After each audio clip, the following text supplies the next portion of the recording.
takes a long time, a lot of time for things to change.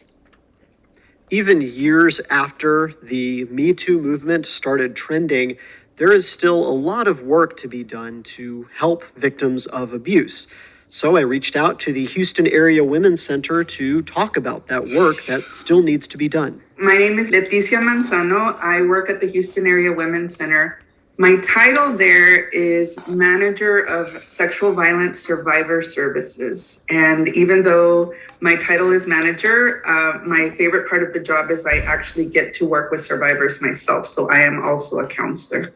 Women have been experiencing this stuff for years, for decades, for centuries, honestly. But it only seems like now a lot of people in the broader society are paying attention and understanding this. Why is that? What was it about prior to the Me Too movement that we just didn't really have as much of an understanding of this or didn't really acknowledge it? I mean, it's probably a combination of things, but from your perspective as somebody who's talked with people who've dealt with this, why has it taken so long to get to even to this point? Sexual assault it's an issue that is cloaked with a lot of silence.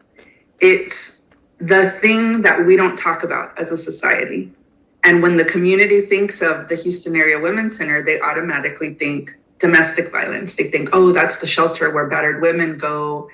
People still don't know that we are also, half of our programming is for sexual assault survivors. I just had a new client yesterday, and one of the first things she said is, I have a family secret and I can't talk to anyone about it. And I think the second thing is the shame. Survivors feel ashamed. They feel dirty. They feel like something is wrong with them. They feel tainted. They feel that they're not good enough anymore.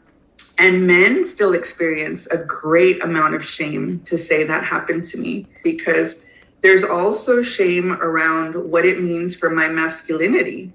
Me Too actually started 15 years ago. It was started by an African-American woman back in 2006, blast from the past during MySpace, right? One of the first social media platforms that existed.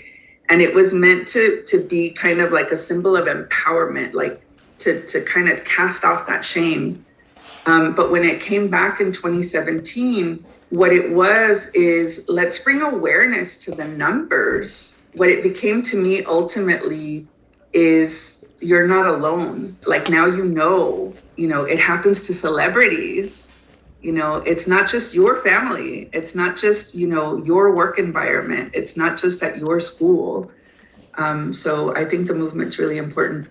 When it comes to perceptions of certain instances or incidents where obviously a person who's being affected by this is very uncomfortable, maybe they don't say anything, or maybe they're trying to show they're uncomfortable, but they're not super overt about it. And so, the perpetrators may perceive this a certain way and may think, oh, it's not really a problem because they're not fighting too hard, or, there's a way that perpetrators justify this to themselves, I think. And so I'm curious about how we teach people who perpetrate this, who are abusers. How do we get people like that to understand that behavior and say, hey, no, this behavior isn't acceptable, and it should never have been. It may have been, several years ago, but it's not anymore, that kind of thing.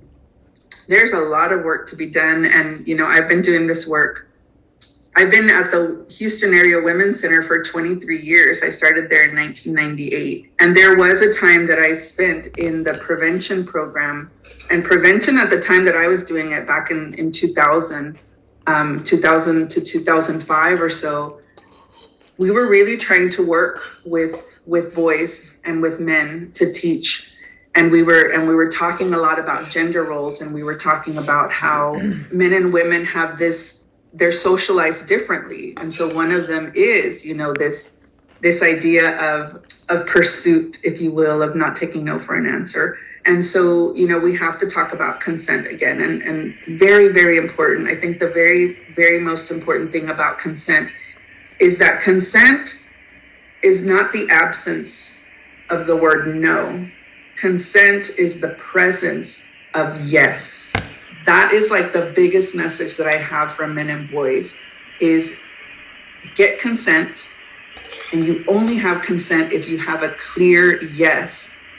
And the yes has to be given freely, without any kind of manipulation, without any kind of threats, and definitely without force. And it goes out the window. Consent is freely given. It's a clear yes, and it's checking in. But you're right. Women are socialized to be nice and to not say no necessarily, and to kind of give mixed messages. Well, they're not socialized to give mixed messages. Men perceive the messages to be mixed, but they're not asking the right question. There's not this clarity. Okay, you're it sounds like you don't want to, but you're not saying no, like what's happening here. And so teaching people how to clearly communicate and to get that clear yes, I think is really, really important. I also think that another step that I would really like us to take, and this is the harder one, is to teach men and boys empathy, to teach them to think about how somebody else might feel, to put themselves in that person's shoes.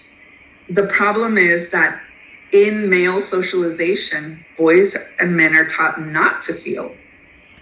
And so if a man can't feel his own feelings and can't relate to his own feelings, how can he possibly relate to somebody else's feelings? So that we've got a long way to go there, but I'll say that consent and talking about empathy. With the accusations against Weinstein in 2017 and the Me Too hashtag kind of resurfacing, it feels like, we kind of hit this important moment of realization where we're talking about this more and we're more open about these kinds of stories.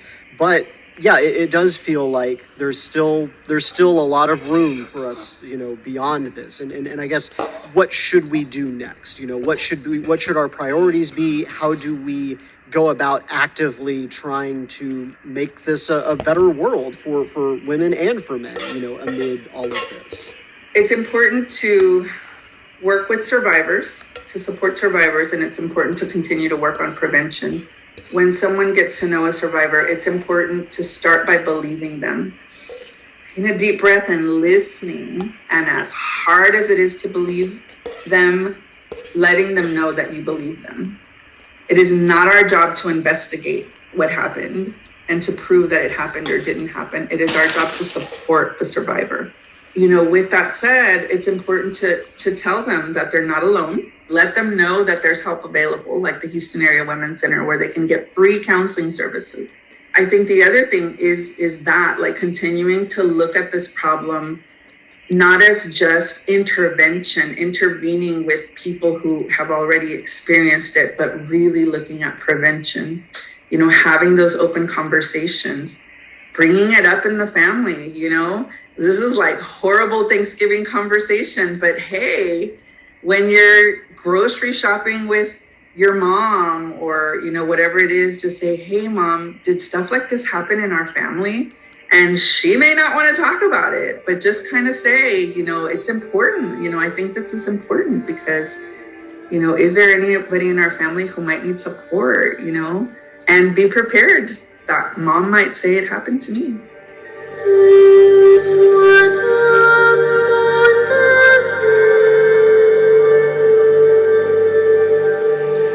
We heard Leticia Manzano there.